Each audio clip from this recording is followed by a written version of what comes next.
একটি গেঞ্জি কোম্পানির রুচিহীন আপত্তিকর বিজ্ঞাপন দেখতে হচ্ছে টিভিতে। সেই বিজ্ঞাপনে দেখা যাচ্ছে বাংলার এক তারকা চেয়ারে বসে রয়েছেন পায়ের উপর পা তুলে, পরনে আধুনিক জামা, ট্রাউজার্স। তার সামনে এক বয়স্ক মানুষ, তার পরনে ধুতি এবং খালি কাঁধে গামছা, সর্বদা সামনে ঝুঁকে আছেন, অর্থাৎ জমিদারি বাড়ির সাবেকি গৃহপরিচারকের বেশভূষা, হাবভাব। তারকা ডাকলেন, হরি।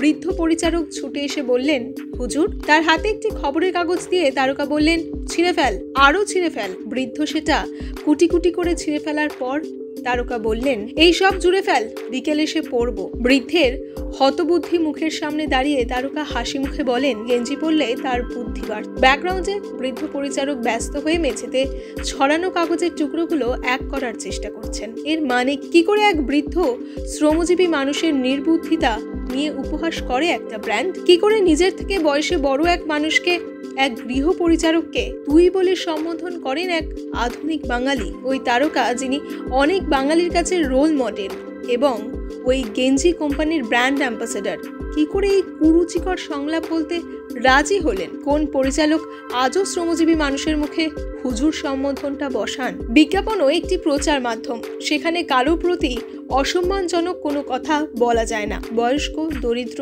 শ্রমজীবী, গৃহ পরিচারক, এই সব শ্রেণীকে অপমান করেছে এই বিজ্ঞাপনটি, যা সংবাদের ফাঁকে ফাঁকে প্রচারিত হচ্ছে এখন টিভিতে, এবং তা করানো হচ্ছে এক বাঙালি তারকাকে দিয়ে। খবরের কাগজের পাতা কুটি কুটি করে ছেঁড়ার দৃশ্য বেশ অস্বস্তিকর।